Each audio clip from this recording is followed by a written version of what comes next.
Hi friends, welcome to my channel.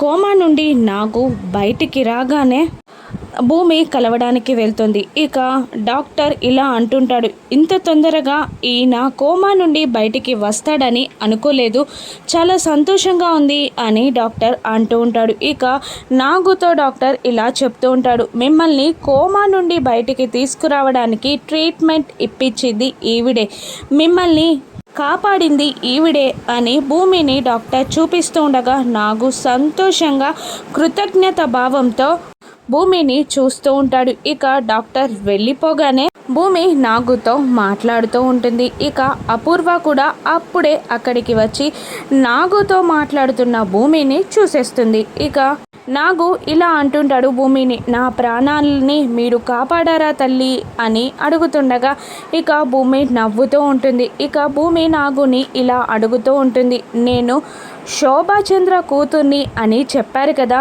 నేను చెప్తే ఆ విషయాన్ని, ఆ నిజాన్ని ఎవరు నమ్మరు, మీరు వచ్చి మా నాన్నగారికి ఆ విషయం చెప్తారా, నేను శోభాచంద్ర కూతుర్నన్న విషయం మా నాన్నగారికి చెప్తారా అని నాగుని భూమి అడుగుతుండగా, ఎందుకు చెప్పనమ్మా, ఖచ్చితంగా చెప్తాను, ఆ నిజం మీ నాన్నకి తెలియజేసి నేను చేసిన పాపంలో కొంత భాగాన్నైనా కడిగేసుకుంటాను అని నాగు అంటుండగా భూమి చాలా సంతోషపడుతూ ఉంటుంది. బయట నుండి నాగు భూమి మాటలు విన్నా అపూర్వ షాక్ అవుతూ ఉంటుంది. ఇక అపూర్వ నాగుని చంపేస్తుందా, నాగు శరత్ చంద్రాని కలిసి శోభాచంద్ర కూతురు భూమి అని చెప్పగలడా, నాగుని కాపాడేదెవరో రాను ఎపిసోడ్స్లో చూద్దాం. Thank you for watching.